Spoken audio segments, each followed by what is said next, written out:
por razones ya conocidas hemos tenido que aplazar en el tiempo, pero que hemos querido rememorar después de 2 años ya de ausencia. Ya nos tocaba y tenemos muchas ganas. No cabe duda que en esta escuela de juglares, que es aún, el juglar aparece como una figura relevante dentro de nuestra sociedad, existiendo como un gremio ya consolidado en el siglo XI, tal y como se relata en las primeras crónicas anónimas de Salud. A través de estas piedras que hoy nos cobijan, las historias se sucedían, se vivían, y así se contaban y así se cantaban. En un entorno propicio para ello, puesto que en aquel entonces, bajo el reinado de nuestro rey Alfonso VI, y en plena ebullición del Camino de Santiago, San Fagún era el epicentro cultural y económico de la Hispania que se estaba generando. Desde el Ayuntamiento y dentro del proyecto de reagrupación patrimonial que vamos a emprender al término de esta edición de las Edades del Hombre, hemos decidido preservar esta figura como el vehículo para conocer todo nuestro vasto legado, a través de un museo exclusivo a nivel mundial, con la aportación de la extensa colección de Christine de Olot, donde muchos descubrirán una historia común forjada en el nacimiento de las modernas identidades territoriales por hombres y mujeres que se aventuraron más allá de lo que la cultura religiosa les ofrecía, y otros tantos que comprobarán por qué Sahagún aparece en los episodios más importantes de la Edad Media. El Museo del Juglar, que se ubicará en el Santuario de la Peregrina, debe situar en su contexto estos objetivos y afanes, dotándose de contenido, dinamizando proyectos vinculados a la cultura y a su patrimonio. Sirvan estas 3 ponencias que presentamos en el día de hoy como comienzo de esta nueva andadura, donde esperamos encontrar el escenario propicio para este tan anhelado proyecto. Muchas gracias.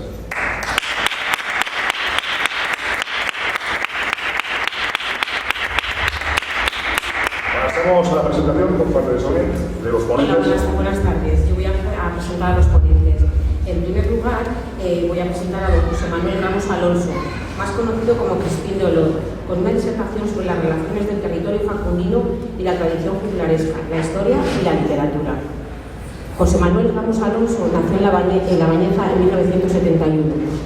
Artista español de reconocido prestigio internacional que combina en sus espectáculos teatro, verso, música y narración oral. Famoso por su personaje, Christine de Olot es considerado un juglar del siglo XXI. Ha participado en programas de televisión de máxima audiencia con gran éxito de crítica y público. Ha trabajado para el proyecto STEM, colaborando con diversas universidades europeas y estadounidenses.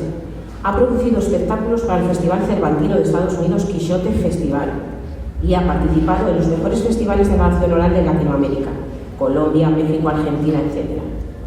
Por su poder de convocatoria y la alta calidad de sus producciones, es considerado un referente cultural único en el mundo de las artes escénicas.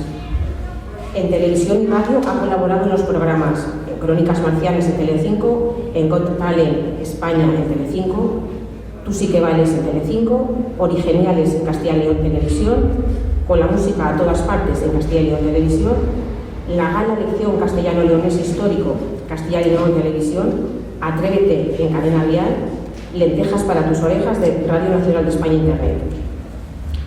En segundo lugar, el segundo ponente va a ser Javier Iglesia Aparicio. Nació en Aranda de Duero, Burgos, en 1975. Es ingeniero de telecomunicaciones y licenciado en Historia. Aunque su labor profesional está enfocada al desarrollo de sistemas de información web y de comercio electrónico, desde el punto de vista de su faceta relacionada con la historia, está especializado en la Alta Edad Media de la península ibérica. Desde el año 2004 gestiona, edita y ha escrito más de 2.000 artículos en el sitio web www.condadodecastilla.es, dedicado inicialmente a los orígenes históricos de Castilla, pero que en la actualidad abarca historia, arte y cultura medieval principalmente, no solo de Castilla y León, sino de toda la península ibérica. A lo largo de estos más de 3 lustros de existencia, la web se ha convertido en un referente en su época de estudio y es citada y enlazada por multitud de sitios web y artículos, contando con más de 350.000 visitantes al año. Ha colaborado en labores de documentación y asesoramiento histórico en diversos proyectos culturales y patrimoniales, en documentales audiovisuales y en revistas y otros sitios web de divulgación histórica. Por citar algunos ejemplos, ha colaborado en el Centro de Interpretación de los Castillos, situado en el Castillo de Peñaranda de Duero. Escribe regularmente en la revista de Castilla y León www.redcil.com. Y su última colaboración audiovisual ha sido en la serie de documentales Al-Ándalus, El legado, estrenada en el año 2021 en Canal Historia. Y por último, la última ponente será la doctora Nieves Munsuri Rosado. Se centrarán en los vínculos de Sahagún con la Corona de Aragón y sus nexos con la ética y juglaría. La doctora doña Nieves Munsuri Rosado nace en Valencia en 1972. Es licenciada en Geografía, Historia e Historia del Arte y doctora en Historia Medieval por la Universidad de Valencia. Desde el año 1992 tiene a su cargo el Archivo Histórico Parroquial de San Esteban de Valencia, cuyos fondos documentales van del siglo XIV al XX. Premio Presidenta de las Cortes Valencianas de los Juegos Florales del año 2000, por su investigación sobre la parroquia de San Esteban Protomártir de Valencia. En estos años, sus investigaciones se han centrado especialmente en la historia de la Iglesia, destacando entre sus publicaciones el clero secular en la Valencia del siglo XV, composición en influencia sociopolítica, la parroquia de San Esteban Protomártir de Valencia. A lo largo de los años ha participado en numerosas reuniones científicas, tales como las Jornadas de Castilla-La Mancha sobre investigación en archivos, Iglesia y religiosidad en España, Historia y archivos, diversos congresos de historia de la Corona de Aragón, el Simposio Internacional de Mudejarismo de Teruel o los congresos de la Asociación de Archiveros de la Iglesia en España, por citar solo alguna de ellas. Es miembro de la Sociedad Española de Estudios Medievales, así como de la Asociación de Archiveros de la Iglesia de España. En la actualidad, sus líneas de investigación se centran en la evolución de la ideología de la Edad Media, investigación que está desarrollando en coordinación con el Instituto de Ciencias de las Religiones de la Universidad Complutense de Madrid, así como en los diversos mecanismos de transmisión ideológica tales como la predicación o la juglaría. Estos son los tres ponentes, a continuación. Con ustedes. Pues con ustedes, en primer lugar, José Manuel Ramos Alonso, más conocido como Crispín Lolot.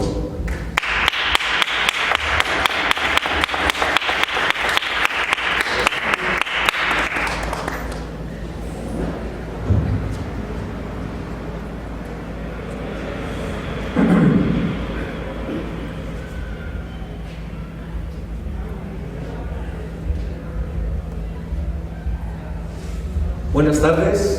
Antes de comenzar este breve repaso por las fuentes documentales de Sahagún en la juglaría, quiero agradecer al ilustrísimo Ayuntamiento de Sahagún y al señor concejal, don Ramón Rodríguez de Alaíz, la organización de estas ponencias en el marco del ya célebre encuentro de juglares. Y también dar las gracias a todo el público asistente por acercarse esta tarde y mostrar interés en el tema que nos ocupa. Comenzaré mi intervención con dos citas. Una sobre la importancia de la poesía oral juglaresca y otra sobre San Facundo. Al crear el lenguaje de las naciones europeas, las leyendas y poemas épicos contribuyeron a crear esas mismas naciones. Y en un sentido profundo las fundaron.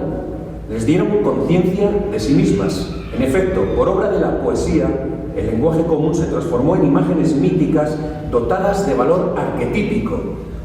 Rolando, el Cid, Arturo, Lanzarote, Parsifal son héroes modelos. Octavio Paz, El arco y la lira, 1956.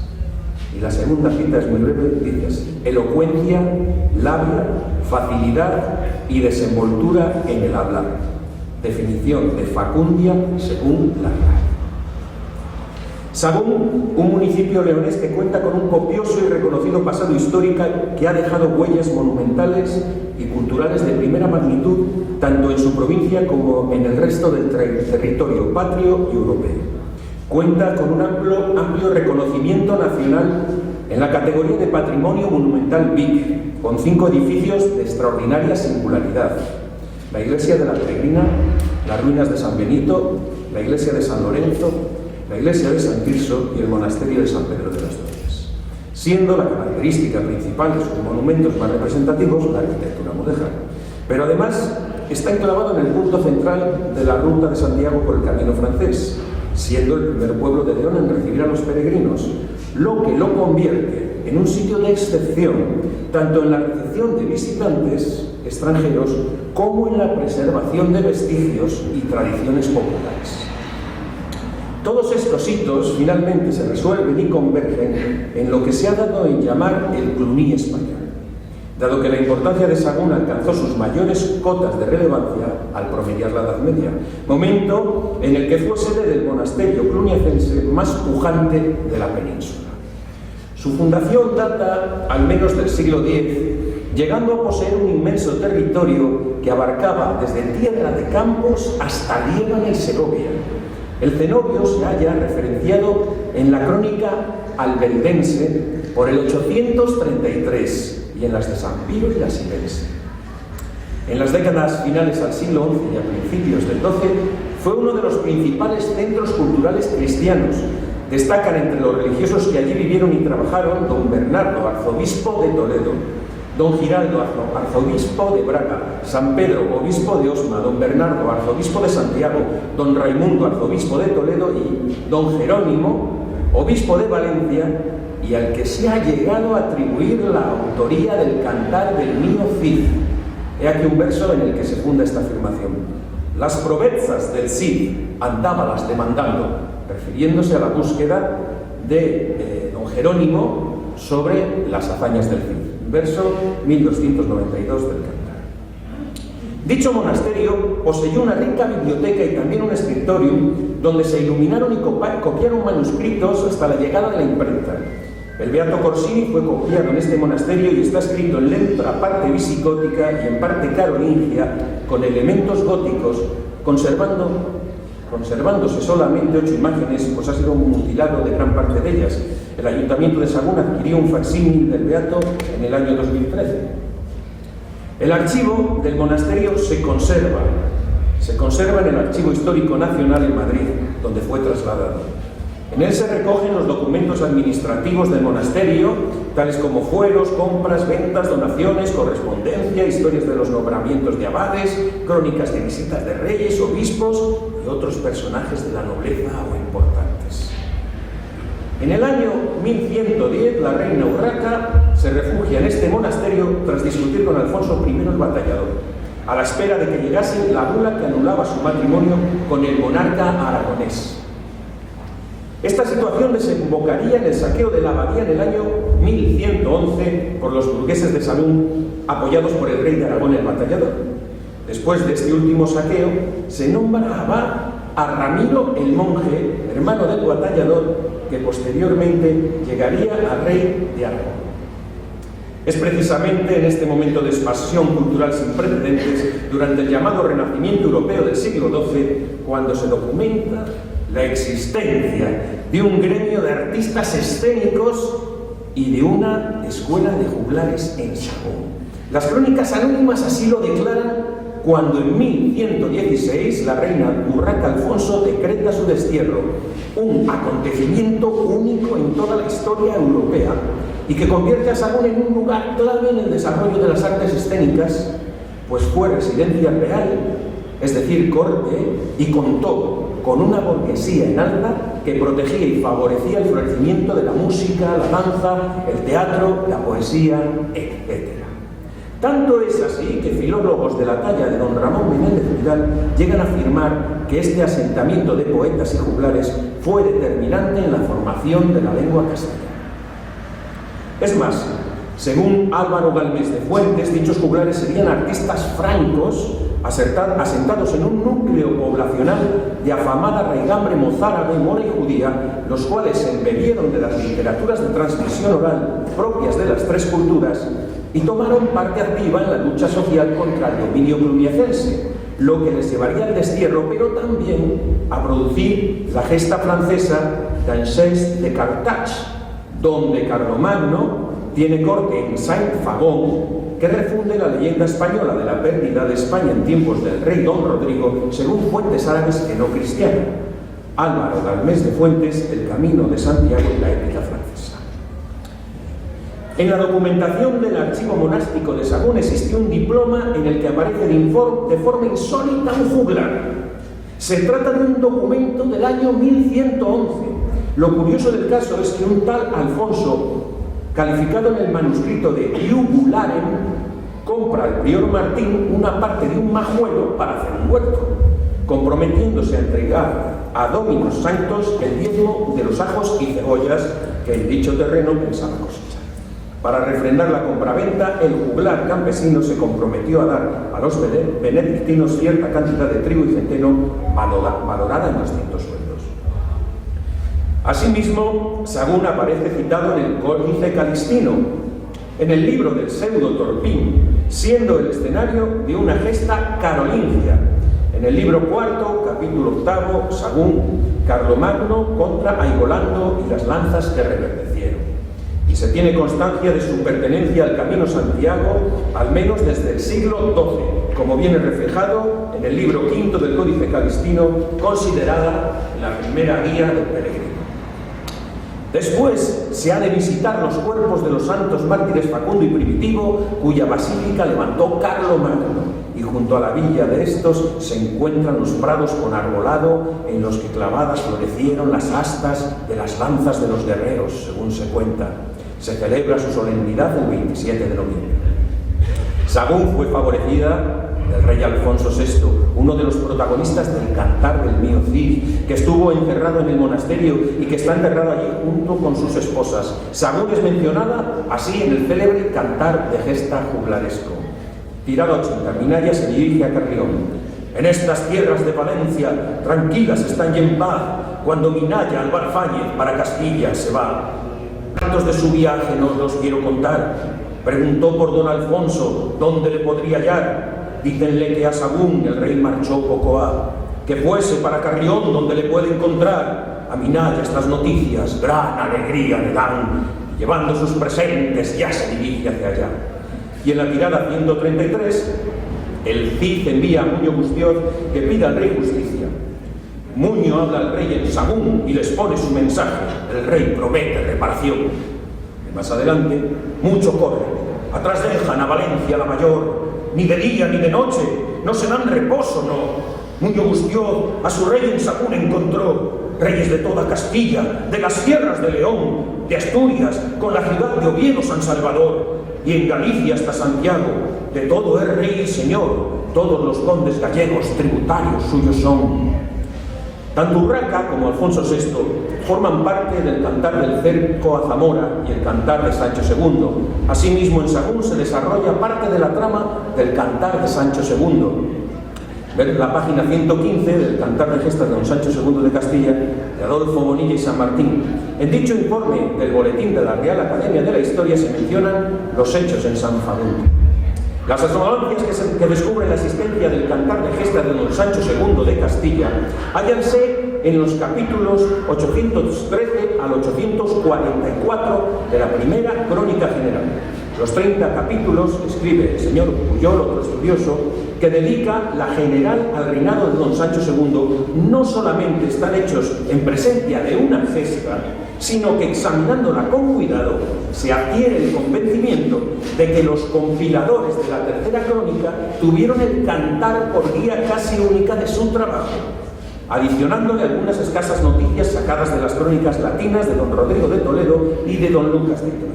Obras que, a juzgar por las referencias que a ellas se hacen en la general, fueron consideradas fuentes supletorias, siendo particularidad digna de notarse que cuando se citan dichas crónicas, la asonancia desaparece. Es decir, no hay melodía de verso, no hay transmisión oral, que era la comunicación propia de los juglares. Y surge de nuevo, tan pronto como se cita, se termina, la cita se termina. El historiador leonés Cristian Martín recuerda que Alfonso fue un hombre muy espiritual y uno de los máximos exponentes del Camino de Santiago. Abrió León a Europa a través del camino y potenció Compostela y Sagún como sus principales núcleos del reino de León, dijo en una entrevista en la Academia. Bueno, llegada la noticia de la muerte de Sancho a Toledo, Alfonso regresó rápidamente a Zamora y de aquí a León, donde, habiendo convocado una curia o asamblea extraordinaria del reino, fue reconocido y aclamado como rey no solo de León, sino también de Castilla y de Galicia, sin que nada nos obligue a dar crédito a la leyenda juglaresca de una previa jura en la iglesia de Santa María de Burgos. La mora Zaira fue enterrada allí por ser esposa o concubina de Alfonso VI. Existió un cantar sobre la mora Zaira, en el que aparece Alfonso VI, que se ha perdido y fue prosificado en parte. Se piensa que fue escrito en la misma época que el Cantar de Mío Cid, lo que nos lleva a muy finales del siglo XII. En la obra Leyendas épicas españolas de Rosa Castillo se da una descripción completa del poema, pero sin datos sobre su hallazgo, o la historia de su transmisión y conservación. Parece deducirse que está recogido en la primera crónica general de Alfonso X y por ciertos detalles, la inconcreción del lugar en que se vieron por primera vez Alfonso VI y la Bella Zaida, se apunta a la posibilidad de que ya en el siglo XIII hubiera distintas versiones del mismo. Pasamos a otro rey, Alfonso X. Estuvo en Sahagún al menos en marzo y abril de 1255. Alfonso X es conocido como el rey trovador. En sus cantigas a Santa María retrató numerosos juglares e incluso varios de ellos son protagonistas de las cantigas. Son tratados por el monarca con admiración y respeto, pues salen bien parados frente a las acusaciones del clero y las prepotencias de la nobleza. Asimismo, en las 7 partidas hay varias ordenanzas sobre juglares y juglaresas, e indirectamente le debemos a él el documento más importante sobre juglares de la Edad Media, la Supplicatio de Girardo de Riquer. Parece que el rey sabio también tomó parte en la fundación del convento de San Francisco de Sahagún. Conviene recordar que dicho santo invitaba a los miembros de su orden a comenzar las predicaciones haciendo números juglarescos con objeto de convocar y reunir público. Para concluir, citaremos 4 cantigas, obras de segreles o juglares trovadores de la primitiva lírica gallego-portuguesa en las que aparece Sahagún. Ferran Díaz de Aquí como Business, de Airas Pérez Buy Torón, cancionero de la Biblioteca Vaticana. Cade Astorga Ata San Fagún. Don Fernando Bello Bos Andarledo, de Airas Pérez Buy Torón, cancionero de la Biblioteca Vaticana. Adiantados odes de Hugo Sei, de San Fagundo en Estugas Novena. De Pero Bo Anda Hora Espantado, de Pero García de Andorra, cancionero de la Biblioteca Nacional de Lisboa. Ca de Santiago ata San Fagún, más vivedoi de home non había. Y Pero de Armea, cuando composestes, de Pero de Ambró, cancionero de la Biblioteca Vaticana. Que o non posan en toda a terra char de San Fagundo ata San Felices.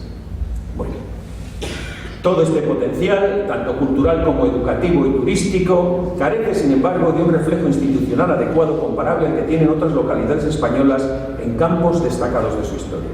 Sahagún necesita una herramienta que gestione eficazmente los recursos derivados de este patrimonio para que, en combinación con otras iniciativas, como el estupendo encuentro de juglares que se celebra todos los años, permita ofrecer una perspectiva de la historia de su territorio en plena consonancia con sus posibilidades de hacerlo. Sería un gran acierto divulgar aspectos de la historia y de la cultura saguntinos de una manera general, completa e ilustrada, vinculados con uno de sus hitos históricos y artísticos más representativos, pues aunque existen en la nación localidades unidas históricamente a los juglares, como pueden ser Ita o Padrón, no existe un organismo a nivel autonómico, nacional, incluso me atrevería a decir que a nivel europeo y mundial, dedicado a la puesta en valor de este fenómeno con todo su rico patrimonio literario, musical y de artes escénicas. Muchas gracias.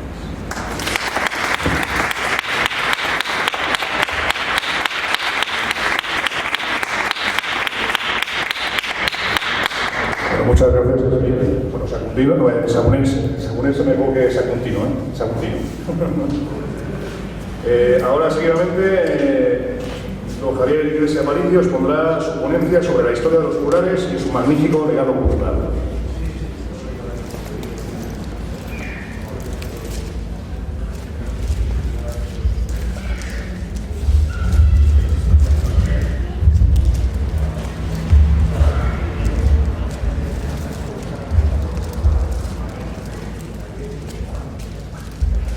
Buenas tardes, muchas gracias a concejal, muchas gracias por invitarme a este evento. La verdad que cuando me propusieron hacer esta disertación sobre los juglares, sobre su origen, su evolución, su legado, lo primero que hice fue cerrar los ojos e imaginarme cómo era una feria medieval. ¿Y qué me vino a la mente?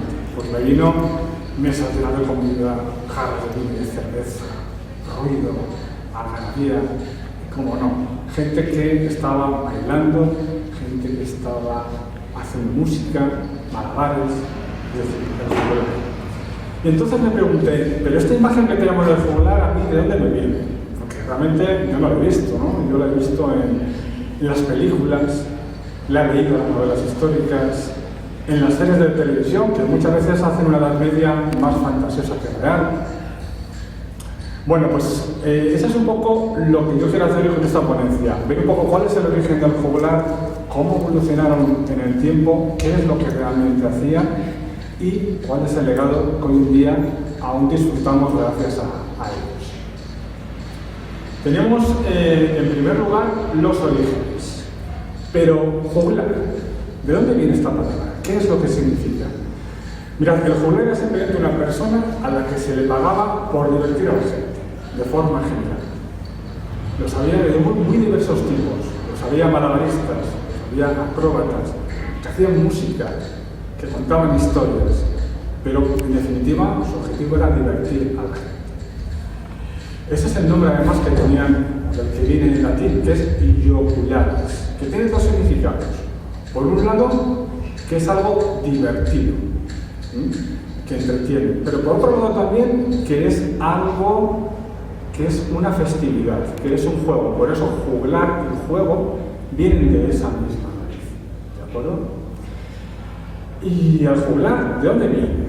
Aparece así de repente en la Edad Media, porque sí, pues como todo, siempre hay un origen en la historia y en la cultura. En el caso de los juglares, el origen está en el propio teatro tardorromano, en los últimos años del Imperio Romano, y digamos también de la tardoantigüedad, ¿no? Cuando los bárbaros invaden el Imperio Romano. En esa época había varios tipos de actores, pero destacamos sobre todo dos, los histriones y los mimos. Los histriones eran actores que actuaban de forma muy exagerada, muchas veces con máscaras, estas así muy grotescas. Y por otro lado estaban los mimos, que no tienen nada que ver con lo que hoy en día conocemos como un mimo, ¿no? Que es esa persona que gesticula de una forma exagerada, no suele hablar, no suele cantar. En esta época el mimo sí actuaba, además digamos que actuaba haciendo escenas cotidianas de la vida, imitaba voces, hacía imitaciones de personas o de animales, es decir, era algo más parecido a lo que hoy día es un actor, más que un mimo en sí. Bueno, pues cuando el Imperio Romano desaparece, de repente la cultura no desaparece. Está claro que las cosas cambian, pero no quiere decir que de repente Roma se acaba, aquí hay algo nuevo, no. Los mimos pervivieron. ¿Por qué pervivieron? Porque era mucho más fácil hacer espectáculos pequeñitos, en un sitio como este, con 2 o 3 mimos, que en los grandes teatros romanos, en los grandes circos romanos, que necesitaban mucho dinero para permanecer activos. Además, los mimos eran muy apreciados por la población, porque eran un poco sarcásticos, eran un poco burlones, un poco antisistema. Entonces a la gente siempre le ha gustado que haya alguien que se meta con los poderosos, ¿no? Bien con los terratenientes, bien con la iglesia ya en esa época. Esa era un poco esa labor de los mimos cuando iban por los pueblos o por las ciudades. Aún se llaman juglares, se siguen llamando mimos, y además tenemos ejemplos aquí en la península ibérica de que en el siglo VI existían. Tenemos un ejemplo de un rey suevo. Los suevos era un reino que estaba, casi nadie lo conoce, pero estaba por ahí por Galicia, norte de Portugal, a la misma época que los visigodos, en el siglo VI, y cuenta un milagro de San Martín de Braga, que era obispo de Braga, dice su nombre. Resulta que un día el rey suevo Mirón estaba con su mimo real dando un paseo por Orense y pasa por delante de la iglesia de San Martín, donde hay una parra. El mimo, con esa afición a hacer el tonto, así un poco sarcástico, a romper lo establecido, no hace caso de las advertencias de que no puede tocar esa parra que es divina y si la toca le va a pasar algo. Allá va el mimo, coge un racimo de uvas y se queda pegado a él, no puede soltarlo. Empieza a tener muchísimos dolores. Al rey se le ocurre, ¿qué puedo hacer? Le corto la mano, ¿no? Así, coge el mimo y se le pasarán los dolores. Menos mal que le convencieron de que entrara a la iglesia de San Martín para que rezara. Entonces ahí San Martín de Braga obró uno de sus milagros y él mismo pudo soltar el racimo y irse a casa. El segundo ejemplo no es específicamente de la península ibérica, pero sí de un sitio muy cercano, sería del País Vasco francés, de las montañas de los Pirineos del País Vasco francés. Otro santo que estaba enemistado por uno de los reyes francos, que se llama San Amando, es exiliado de la corte y le mandan a esas tierras incultas, donde el cristianismo aún no existía. Fue a predicar a las escuelas de cristianismo. Y estando allí, de repente aparece un mimo que salta, como si ahora alguien saltara aquí cuando le estoy hablando, y le empieza a decir que eso que está contando de la palabra de Dios, que son tonterías, que no tienen ningún sentido. Y se empieza a reír de él. Es entonces cuando la furia divina actúa contra él y de repente es poseído por un espíritu. Empieza a revolcarse por el suelo, empieza a tener muchísimos dolores y acaba muriendo. Fijaros las historias. Esto ya nos indica dos cosas. Nos indican por un lado que los mismos existían aún en el siglo VI y en el siglo VII. Y ya nos anticipan algo que Crispín ha dicho, que es que a la Iglesia no le gustaba nada, al menos en teoría, los mimos, la gente que divertía a las otras personas. Bien, pues ahí estamos. Tenemos a unas figuras que existen en la Alta Edad Media, que son los mimos. ¿Y en España qué ocurre después? Porque es que luego, durante los siglos 8 o 9, yo realmente no he encontrado ninguna mención a la existencia de juglares o mimos. Estoy convencido de que existían, que allá donde había una corte, donde había unos señores, era necesario divertirse, ¿de acuerdo? Así. Pero bueno, afortunadamente llegamos ya al siglo IX y tenemos uno de los primeros ejemplos, no sé si de juglar, pero parecido tenía que ser. Algo que seguramente a mucha gente le extraña. En Pamplona, allá por mediados del siglo IX, 850 aproximadamente, tenemos un cantar con música anotada. El primero de Europa que tiene música anotada. Es el llamado cantar a Leodeundia, vaya nombre que tenía la princesa leonesa, porque se supone que era hija del rey Ordoño I de León y se fue a casar con un rey de Pamplona, de nombre discutido. Los historiadores aún no nos hemos puesto de acuerdo exactamente de cuál es, ¿de acuerdo? Este puede ser un ejemplo de que en la corte de Pamplona existía, no sé si un juglar, un mimo, algo parecido, pero alguien que hacía música y componía. Avanzamos un siglo más, llegamos al siglo XI, y ahí es cuando ya aparece por primera vez en la documentación de lo que ahora es España la palabra juglar. Nos aparece a mediados del siglo X en un pueblecito de La Rioja, que es Albelda de León. Allí hay un monasterio muy famoso y en su parcelario tenemos un documento que nos dice que en torno a esas fechas, entre el 1042 y el 1054, allí mataron a un juglar que se llama Cardele Ioculare, Cardino, en castellano. No sabemos nada más. Es triste que el primer juglar con nombre conocido sea porque le han matado. El segundo ejemplo que tenemos en esa época de un juglar es otro que se llama Elca. Este es del Reino de Aragón, en este momento aparece en el año 1062 y tampoco aparece porque fuera juglar, sino porque parece ser que estaba por allí, en un pueblo de las montañas de Huesca y actúa de testigo en un juicio. Y se dice de él, es el Elca Ioculare qui ibi fuit, ahí está, ¿de acuerdo? Con estos dos ejemplos tenemos también algo sobre lo que pensar. Tenemos por un lado que tanto por la zona de Huesca, como por la zona de La Rioja pasa el Camino de Santiago. Hay diversos caminos de Santiago que pasan por ahí.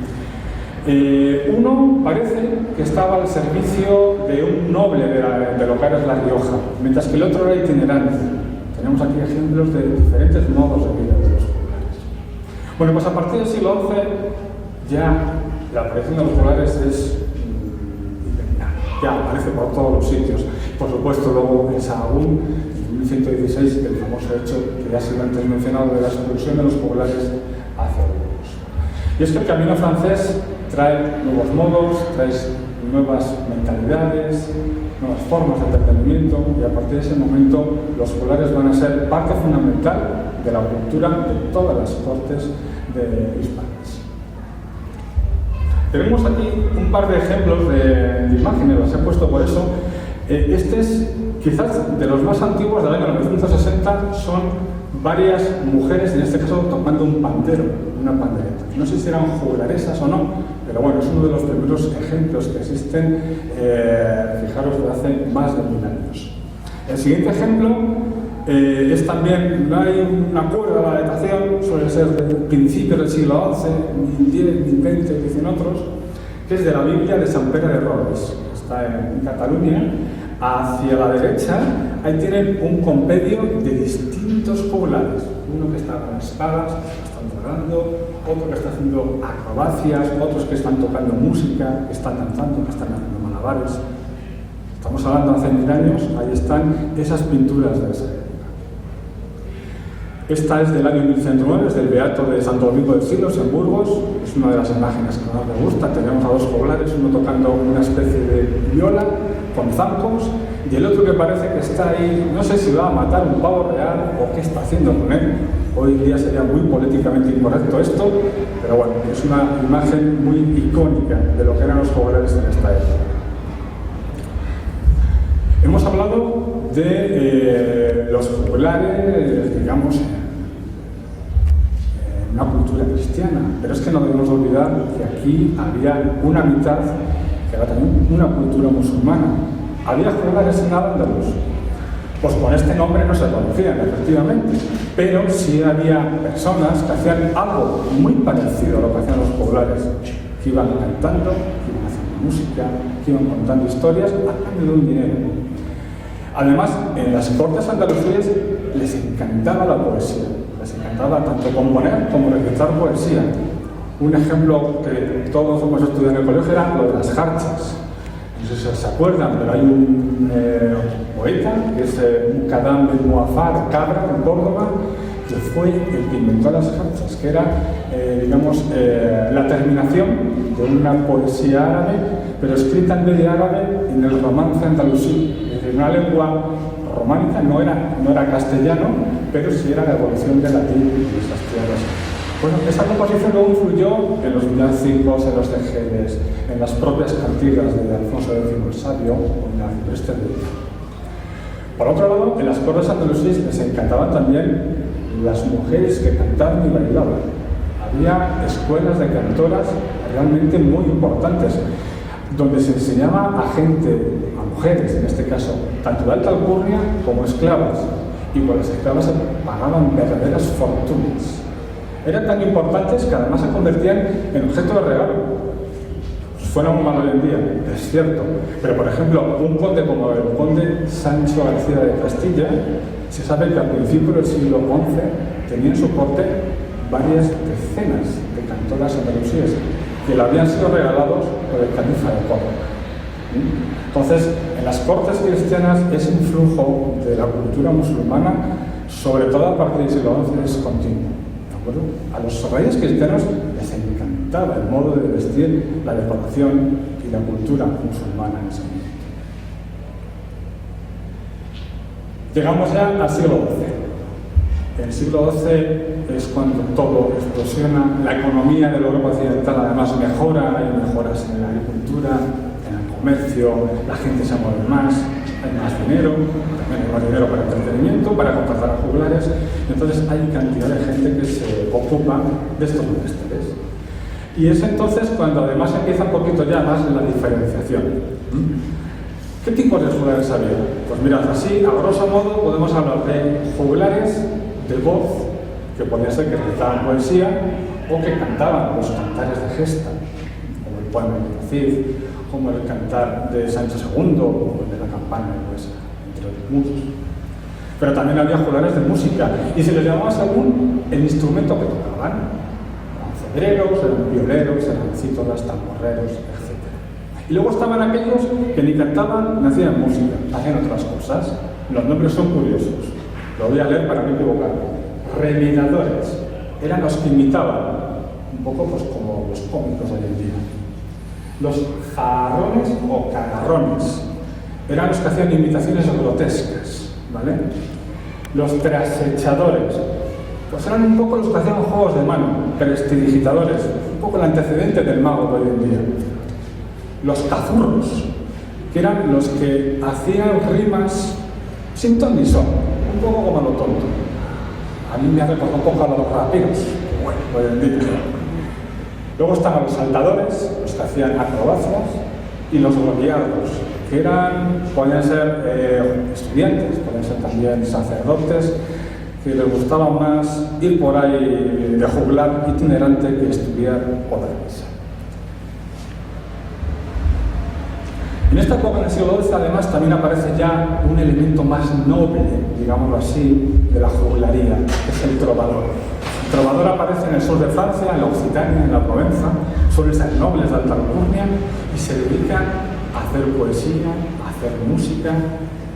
Son un estatus por encima del resto de juglares, ¿de acuerdo? Aparecen en todas las cortes, aparecen en la Provenza, pero van por el Camino de Santiago, llegan a las cortes de Castilla, llegan a Aragón, etc. Y es tal su importancia en la corte que hasta quieren un poco dejar claro que un trovador y un juglar no llegan a ser exactamente lo mismo. ¿Qué niveles? Digámoslo así, ¿no? Antes lo he citado también en la ponencia anterior. En el año 1274 tenemos un trovador que le pide al rey, le hace una suplicación para decirle que aclare exactamente a quién se puede llamar juglar aquí en Castilla y a quién no. Y el rey Alfonso X el Sabio le responde. Y resumiendo, porque la verdad que la respuesta es muy larga, les dice que juglares son aquellos que saben cantar, que saben hacer música, que saben interpretarla, que además tienen maneras, no son, digamos, chocarreros, no usan malas palabras, vamos, que pueden ser recibidos en las cortes, bien sean reales o bien de los señores. Algunos tienen unos nombres distintos, porque están los segredes, que serían un poco músicos itinerantes, pero el resto, aquellos que por ejemplo se dedican a hacer espectáculos con animales, he citado por ejemplo el de la cabra, que todos conocemos, o los que se dedican a hacer malabares, o los cazurros que antes he hablado, esos son juglares de los malos y no deberían de tener ese nombre, sino deberían llamarse de otro modo. Y por encima del juglar está el trovador, que sabe componer, sabe escribir poesía, sabe componer música. Incluso en muchas ocasiones el trovador es el que compone y el juglar es el que interpreta. Esto es lo que empieza a ocurrir a partir del siglo XII-XIII en las cortes europeas. Y por supuesto luego están los grandes trovadores, a los que se llaman los doctores trovadores. Para que veamos que en todos los oficios hay clases y ha habido clases.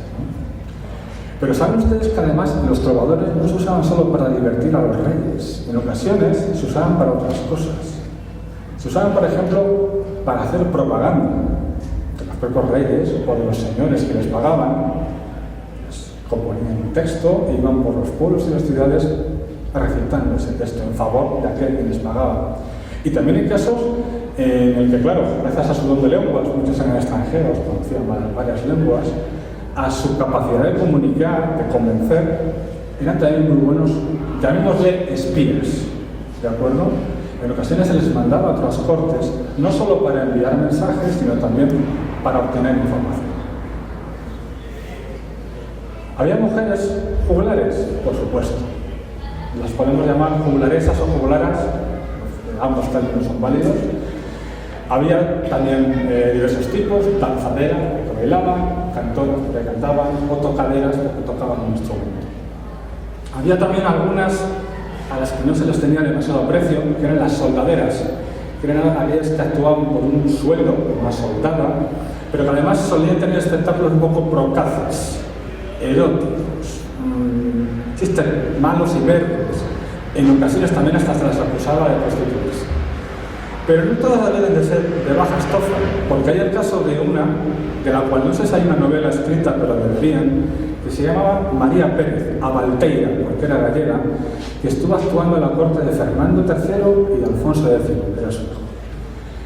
De esta se sabe que además de componer y tocar, se iba al menos con 11 trovadores, de la corte del rey, incluido el propio rey, y a su vez ellos le dedicaron al menos 15 composiciones. O sea, que podía ser alguien espectacular.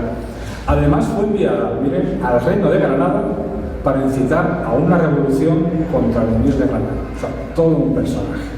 Y también se le acusaba de ser una experta jugadora que en el frente que había contra el reino de Granada debía expoliar a todos los soldados. Si alguien quiere escribir una novela, aquí tiene material. Pero todo cambia, todo lo que sube baja, y llega un momento en el que el término juglar no empieza a sonar bien. El trovador sí, algunos prefieren ya que le llaman ministriles o menestreles en vez de juglares.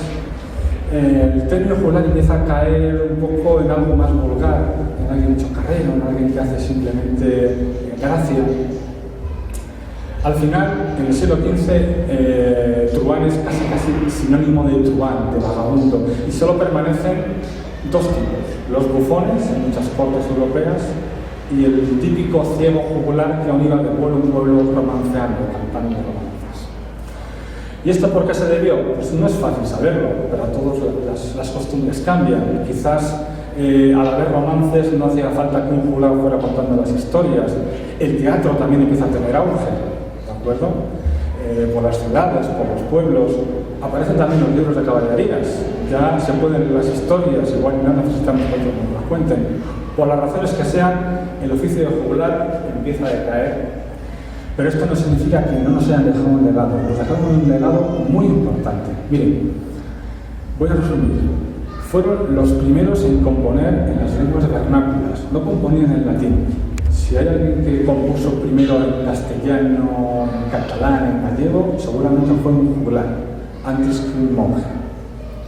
Y además, gracias a ellos, hemos conservado historias precristianas, historias de las gestas, de las mitologías de antes de la época del cristianismo. Pero también es que ellos son los que han compuesto los cantares de gesta, el poema de Miel Cid, el cantar de Sancho II, el de la Condesa Traidora y tantos otros. Y mira que nos han llegado muy pocos hoy en día, desafortunadamente. Pero todos estos los compusieron ellos, para ir de ciudad en ciudad cantándolos. También muy importante, han influido en la historia de una forma increíble. O sea, no saben ustedes cuántas veces se ha contado la historia al modo juglar, antes lo has dicho. Es decir, en muchas crónicas, y sobre todo en Alfonso X el Sabio, más que historia, se prosificaba el cantar de gesta. Ya ha sido labor de siglos el apartar la leyenda de la realidad. Incluso hoy en día mucha gente que se cree en las juras en la realidad del Cid, en Burgos. Hay mucha gente, ¿no? Bueno, pues normal, hablando en la historia durante siglos y siglos. Y por último, bueno, pues han sido los precursores, por supuesto, del teatro y de todas estas actividades escénicas que hoy en día vemos de malabarismo, de acrobacia, del circo. Todo eso ya lo hacían los juglares en su época. Por lo tanto, la verdad que ha sido un honor estar aquí, en Sahagún, en este lugar donde hubo una escuela de juglares, en un lugar donde habrá un fabuloso museo de juglares, que estoy deseoso de verlo. Y nada más, muchísimas gracias por vuestra atención.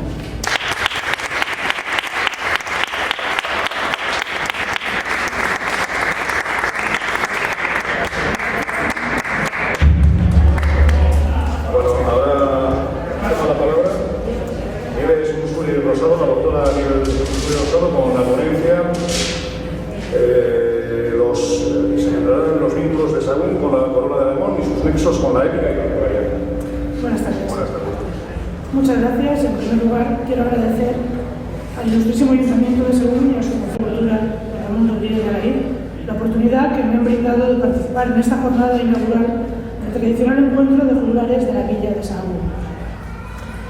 Intentaré no aburrirles demasiado, cosa difícil después del listón que han dejado los ponentes anteriores. En primer lugar, a mí me gustaría que intentáramos centrarnos en la península ibérica en el siglo XII, en ese momento en el que se dibuja ante nosotros un amplio territorio de fronteras variables por el que compiten diversos señores. Una serie de territorios de carácter patrimonial que quedará siempre bajo el control del correspondiente señor y por cuya dominación se producirán infinidad de enfrentamientos entre los distintos sectores de la nobleza, del clero y de la monarquía. Hablar de la sociedad medieval es pensar en un contexto en el que se dan cita distintos elementos trascendentales, tales como la sociedad, la iglesia, la monarquía, la nobleza, todos ellos en un entorno de carácter rural en el que adquieren especial relevancia los vínculos interpersonales que quedarán sustentados por una ideología construida y transmitida principalmente por la institución eclesiástica, pero también por regulares y trovadores que en muchas ocasiones serán la pieza clave que genere esa estabilidad o esa inestabilidad en sentido de un monarca determinado, de un nombre determinado o de una corriente ideológica. El papel que desempeñará el monasterio de Sahagún, que hoy nos acoge, desde sus orígenes, hay que enmarcarlo en esa compleja realidad que supone la institución eclesiástica durante la Edad Media. En ella observamos la confluencia de distintos elementos, una organización territorial mediante las parroquias, las diócesis, o como es el caso, las fundaciones monásticas, dotadas con un amplio territorio en el cual tendrán un poder jurisdiccional y un poder económico sobre todos los habitantes.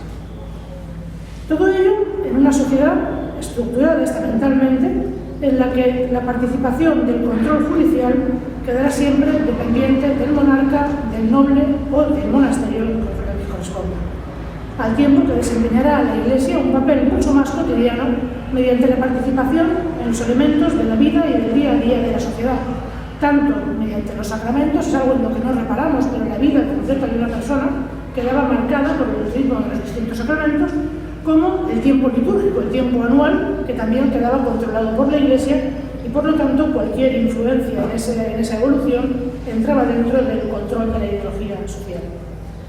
Bien, será precisamente aquí en Sahagún, durante las exequias del difunto Alfonso VI, cuando se produzca un elemento al que ya ha habido antes alguna referencia, que es la firma de las arras matrimoniales que se había preparado para garantizar la unión entre la reina Doña Urraca y Alfonso de Aragón. Esta unión la han nombrado antes de pasada, pero vamos a intentar analizar y entender por qué se produce y qué trascendencia tendrá para una localidad como Sahagún. El documento, las arras, el contrato matrimonial, es expedido en diciembre del año 1109 y firmado en enero del año 1110. ¿Por qué he nombrado ambas fechas? Porque en el momento de su redacción, Alfonso VI está vivo, es quien decide llevar adelante ese matrimonio, mientras que en el momento de su firma es ya en el sepelio del propio rey, cuando es acudido aquí a Sahagún para ser enterrado. En líneas generales, siempre que analizamos cualquier documento de carácter judicial, de carácter jurídico, hemos de ser conscientes de que nos encontramos ante un documento que tiene el sentido de controlar la realidad en la que se desenvuelve, prevenir que ocurran hechos. Cuando se establece una ley prohibiendo determinado comportamiento, nos indica que ese comportamiento se está dando y por lo tanto se legisla en contra de ello. Bien, en el sentido de las arras matrimoniales, aquí lo que vemos es un intento de controlar ese matrimonio, ver qué posibles problemas pueden surgir y tomar las medidas oportunas para poder rectificarlos. El reinado de Urraca se nos muestra como un reinado similar al de su padre. Aparecen elementos constantes entre ambos, como es el problema almorávide, la inestabilidad interna derivada de las complejas relaciones fluido-vasalláticas, el desarrollo de la orden cluniacense o la consecuente europeización de los reinos hispánicos.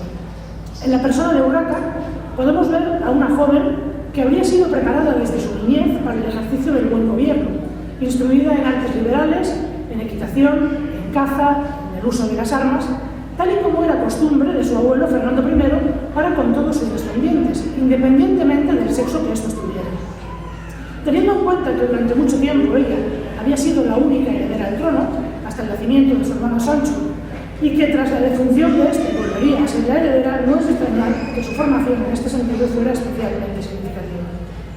Pues bien, siendo Urraca muy joven, se calcula que debía contar entre 8 y 12 años de edad, había sido entregada en matrimonio al conde Raimundo de Borgoña, siéndoles cedidos a ella y al conde a modo de tenencia el territorio de Galicia, donde se instalarían en 1094 y que tras la muerte de Raimundo en el año 1107 encontraríamos ya a Urraca intitulada Totius Galaecia Domina y un mes después Totus Galaecia Imperatrix, y asumiría ya la reina Doña Urraca el título de emperatriz cuando poseía únicamente el territorio de Galicia.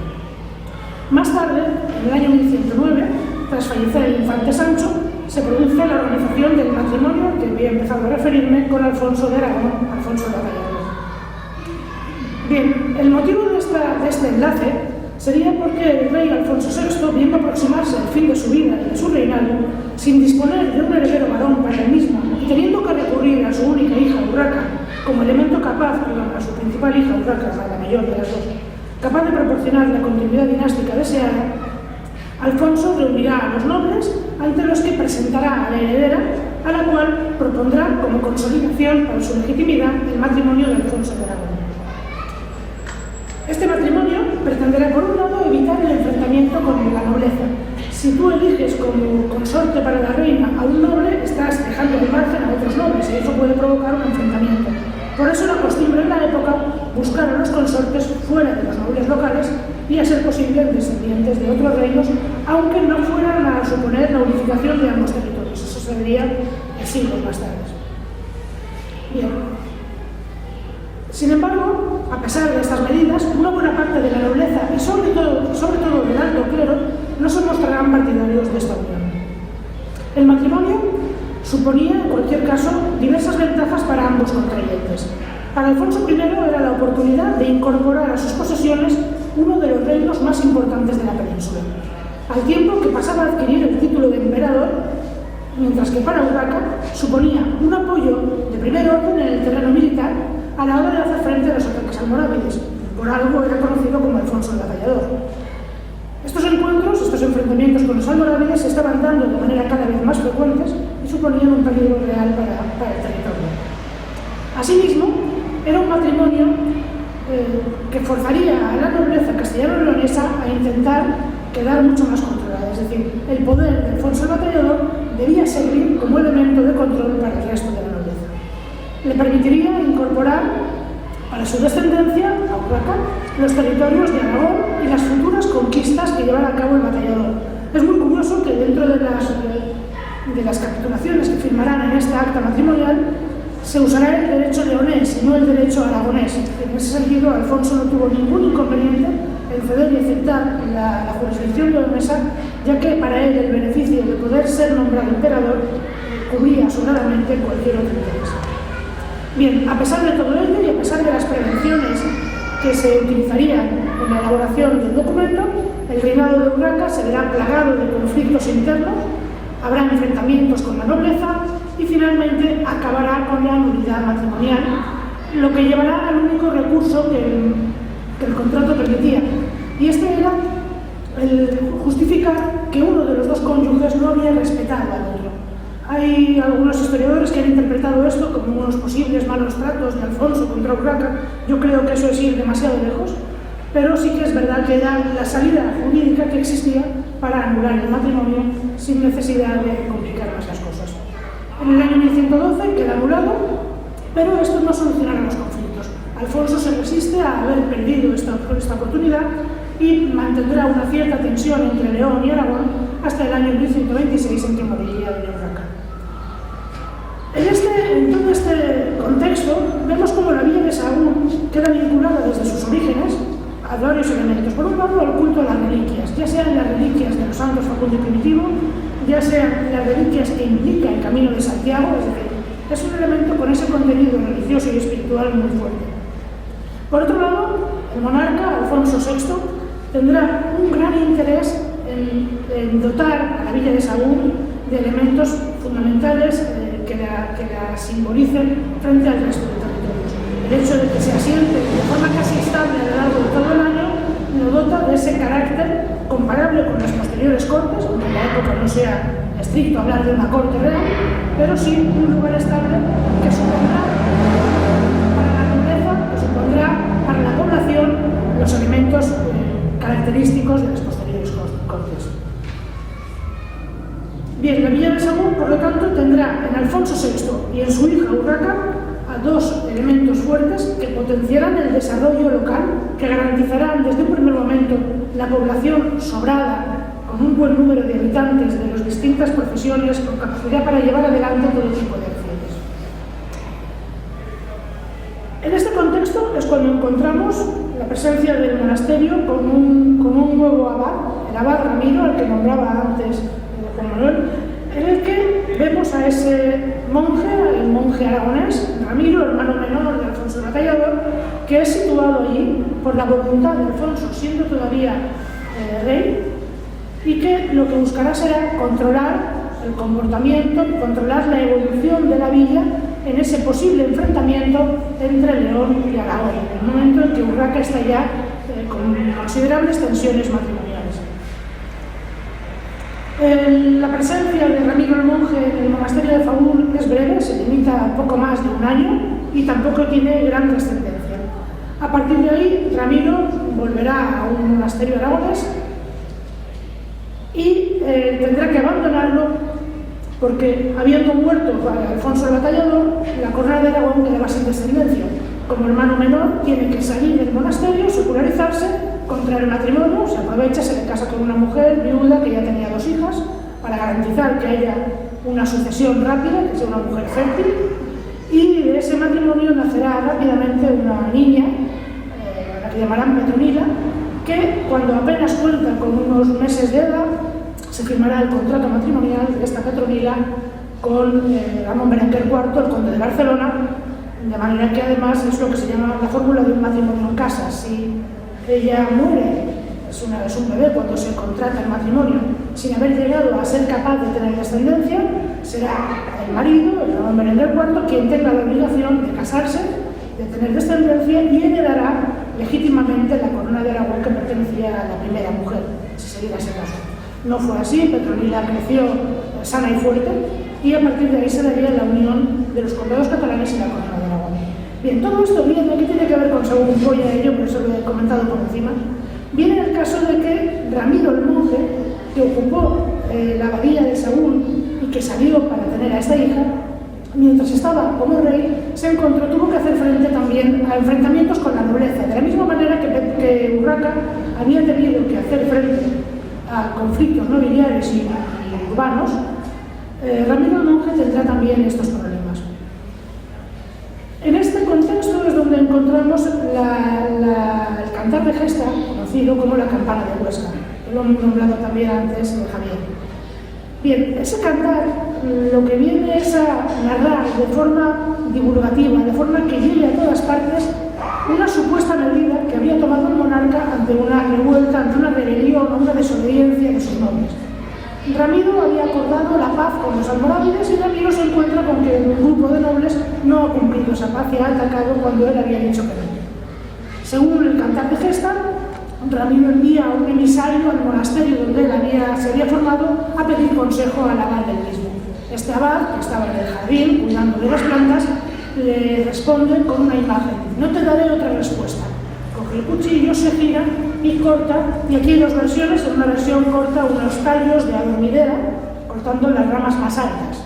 En la otra versión lo que tiene es un campo de coles, y las coles más grandes son las que cortan. En ambos casos, la respuesta que le manda al rey es esa, que aquellos que hayan destacado tienen que ser segados.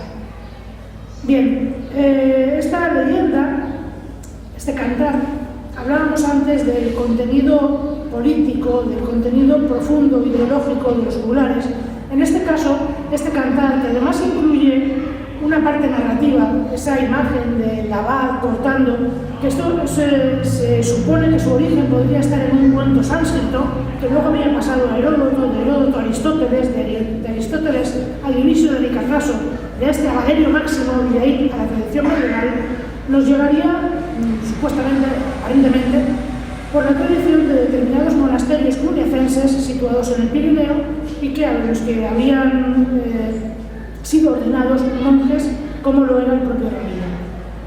¿A qué apunta todo esto? Bueno, pues si unimos la aparición de ese elemento literario transmitido por los monasterios cluniacenses, la rapidez con que se desarrolla el cantar desde el momento en que ocurre ese conflicto con la nobleza, que es en el verano del año 1135, y cómo fluye rápidamente esto, todo parece apuntar a que el cantar habría sido hecho por un solo autor que podría tener un conocimiento de estas tradiciones monásticas, podría haber sido en algún momento de su vida monje, pero que finalmente habría optado por la juglaría, que es la que le proporciona esa capacidad para construir esta historia, esta narración, divulgarla de manera que llega a difundirse creando diversas versiones, la de las coles, la de las adormideras, que luego quedarán recogidas ya en el siglo XIV en el monasterio de San Juan de la Peña, una de ellas, y la otra en otro monasterio. Bien, este cantar, ¿qué importancia tiene? Está justificando, está legitimando la acción del monarca para reprimir las reacciones contrarias a la nobleza. Y ese hecho no es un hecho que pase desapercibido. Si estamos hablando del siglo XII, 2 siglos más tarde, en Valencia hay un enfrentamiento similar con la nobleza en la revuelta de la Unión, y el rey dará a conocer, tomará la medida de la llamada la campana de la Unión, en la que se hace un proceso similar. Hay algunas variaciones, pero los propios autores que recogen después el acontecimiento de la campana de la Unión hablan de cómo este buen rey obró como lo había hecho Ramiro el monje en su día, cortando a aquellos que habían sido destacados. Bien, estoy intentando resumir un poco porque no nos pasamos en el tiempo. Con todo ello, ¿a dónde llegamos? Pues bueno, llegamos a ver que esa imagen del juglar que todos tenemos en mente, que está relacionada con la diversión, tiene un trasfondo. La diversión no deja de ser transmisión de contenidos ideológicos. Hoy en día estamos obsesionados con los chistes y los que son políticamente correctos y los que no. No hay que llegar a ese extremo, pero es cierto que siempre hay un contenido ideológico y también está en las obras de los juglares, como pueden ser estos casos que hemos visto. Toda esta elaboración del primigenio cantar de gesta de la campana de Huesca se la debemos, decía antes, a un juglar cuya presencia en los territorios peninsulares es muy difícil de precisar.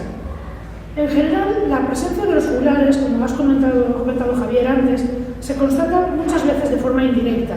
Por ejemplo, para el siglo XII tenemos una referencia, según Berenguer, un especialista, que habla de cómo existe un decreto singularmente curioso, otorgado en el año 1180 a petición de la aljama de los sarracenos de Tortosa. En Tortosa había un asentamiento islámico fuerte y el grupo dirigente de esta comunidad se queja al rey, se queja porque, entre otros agravios, cuando hay una boda musulmana se les obliga a recibir mal asombrado a los juglares y a las juglaresas, a mayor número de los que ellos deseaban. No es que no quieran, es que no quieren tener tantos. Y además se quejan también de que se les obliga a darles más de lo que querría el novio pagar. Por lo tanto, vemos como hay ahí un elemento conflictivo, pero está siendo asimilado como algo natural la presencia del juglar incluso en las bodas musulmanas. Tradicionalmente se ha constatado la presencia de los juglares en Sahagún mediante el famoso documento del que hablamos todos siempre, de la propia reina Doña Urraca. La frase famosa de "pártanse pues ahora todos los juglares, etufanes, cortidores, zapateros que mí tomaron el reino", es muy interesante, pero tal y como se refleja en la historia del monasterio, si seguimos leyendo, la frase continúa y normalmente dejamos la segunda parte fuera. "E a vos negaron la debida reverencia, que en mis orejas has venido y notificado que ninguno de vosotros fará fabla a ellos presentes, ni de mí decir alguna buena palabra, pues ahora mando luego que ellos se partan y déjenme vivir con vosotros y a vosotros conmigo". Dicho esto, está refiriéndose al conjunto de la población, dicho esto, mandó luego a pregonar que cualquiera de los burgueses que en esta villa fuese fallado hasta la hora de nona del día, que careciese de la luz común, sacando aquellos que nombradamente la reina señaló y el abad suscribió. Claro, una lectura detenida pone de relieve que hay un conflicto subyacente en la sociedad local del momento, donde vemos por un lado a la corona unida a los intereses eclesiásticos concretados en la figura del abad, que se enfrenta a los burgueses de la villa, entre los que cuentan juglares, curtidores, zapateros y otros oficios, siendo iniciado este conflicto por parte de los burgueses que pretendían cobrarse la vida de ciertos nobles y clérigos y que, una vez expulsados, continuaron sembrando la discordia, no solo en la villa, sino por todas las tierras del reino. A tenor de lo planteado en la crónica, hemos de ver cómo la narración continúa y nos hablan de un enviado pontificio que vendrá al concilio celebrado en el año 1117 y que pretendía apaciguar, ya de paso, que vemos cómo todo confluye, el conflicto entre Alfonso el Batallador y la reina Doña Urraca, como este cardenal hizo constar que ya el entrado en la ciudad de Burgos, los joglares y homicidas, rufianes y todos los que fueran echados de la villa de San Fagún, así como una grey, se echaron a sus pies, querellándose del abad, que con sus lenguas maledicientes 1000 mentiras fingiesen. Fingían, por cierto, los burgueses con su mentira, que los caballeros de la reina, en su echada, las mozas ser violadas, y las mujeres adulteradas, y otras cosas muchas que no son de decir. Pues bueno, todo esto, estas diversas intervenciones realizadas por parte del cardenal, los burgueses finalmente reconocerían su culpa, fuera esta real o no, era la salida para resolver el conflicto, solicitarían el perdón del abad y les serían restituidas sus propiedades. Es decir, aquella expulsión tampoco acabó de consolidarse como tal, aunque su principal importancia es mostrarnos, ser un reflejo de esa situación tensa en la sociedad en la que tenemos un monasterio que intenta imponer sus normas, tenemos una población local que va ganando poder, que va cada vez reivindicando más espacios de libertad, de margen sobre lo que establecía el monasterio, y la corona que va a jugar entre ambos territorios, apoyando a unos o a otros en cada momento, dependiendo de ese equilibrio de poder y de lo que le facilitara en mejor manera la gobernabilidad. Bien, estas referencias nos sitúan en un contexto muy común en la Edad Media, una colectividad en la que se dan cita diversos sectores socioprofesionales, entre los que llaman la atención los juglares. Resulta especialmente revelador el hecho de que ambas referencias, a pesar de la distancia geográfica, me refiero a la de Tortosa, de la Aljama y a esta, se caracterizan por referirse a los juglares de manera negativa, como elementos que ocasionan o participan problemas de orden social en la estructurada organización de la sociedad medieval.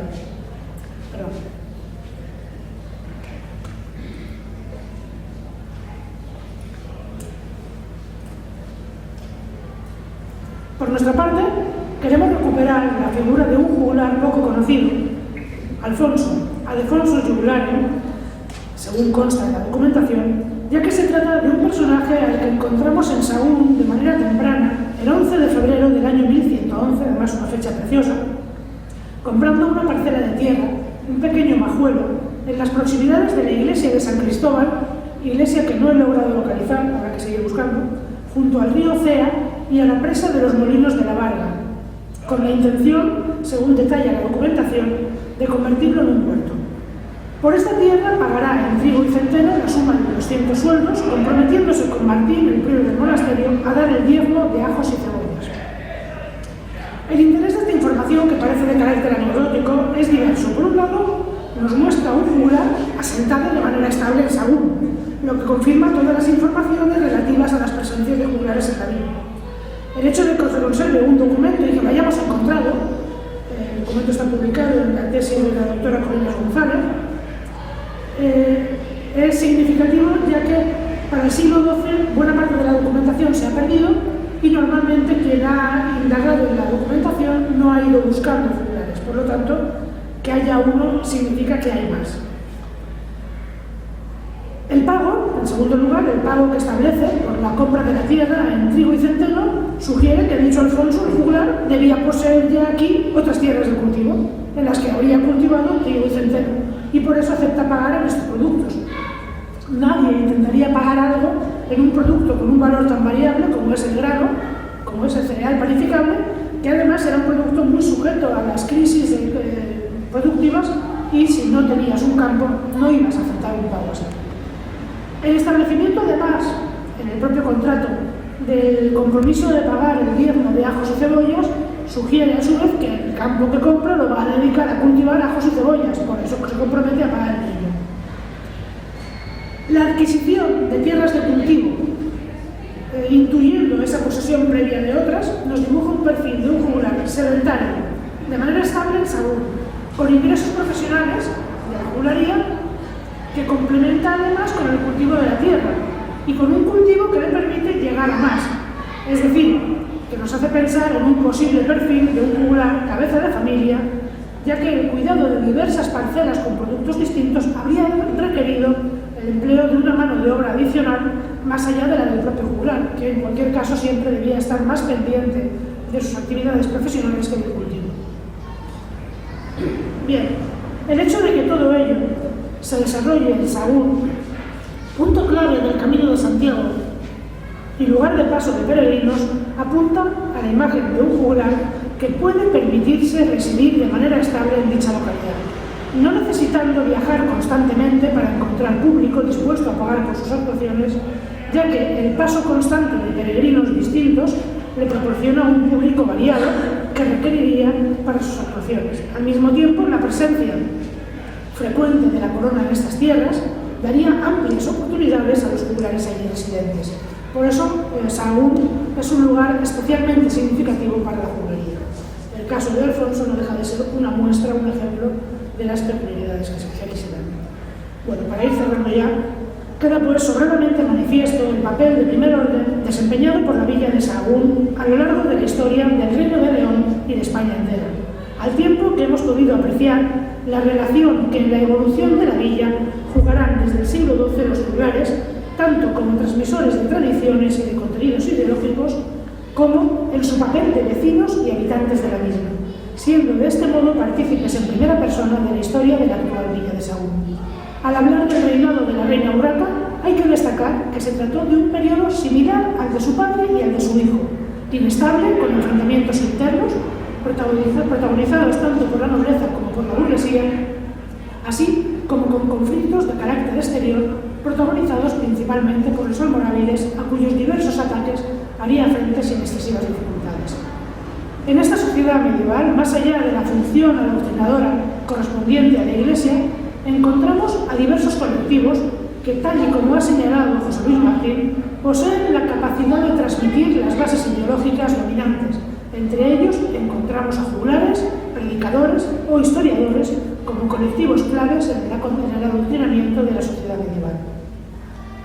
En este contexto, el papel desempeñado por los juglares como difusores de los valores ideológicos, tanto de la sociedad del momento como de la legitimidad de la corona, les convertirá en un elemento sumamente significativo en la consolidación y reproducción de la sociedad feudal, siendo Sahagún un observatorio privilegiado para este proceso, ya que en él se dieron cita buena parte de los elementos claves del momento: lugar de residencia de la monarquía, centro monástico cluniacense, villa poblada con diversos colectivos profesionales de primer orden, punto neurálgico del Camino de Santiago. Desde la perspectiva histórica, Sahagún constituye un enclave privilegiado que no podemos permitirnos dejar de analizar. Corresponde, pues, al Ayuntamiento y a las demás instituciones locales velar por el estudio, cuidado y conservación de dicho pasado para restituir todos estos elementos claves en la historia de la villa al lugar que les corresponde.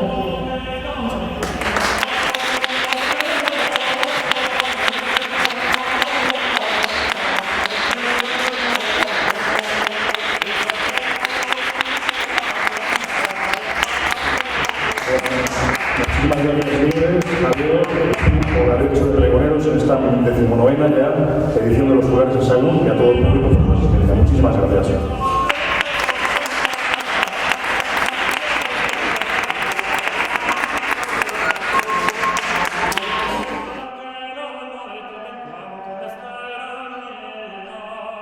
Esta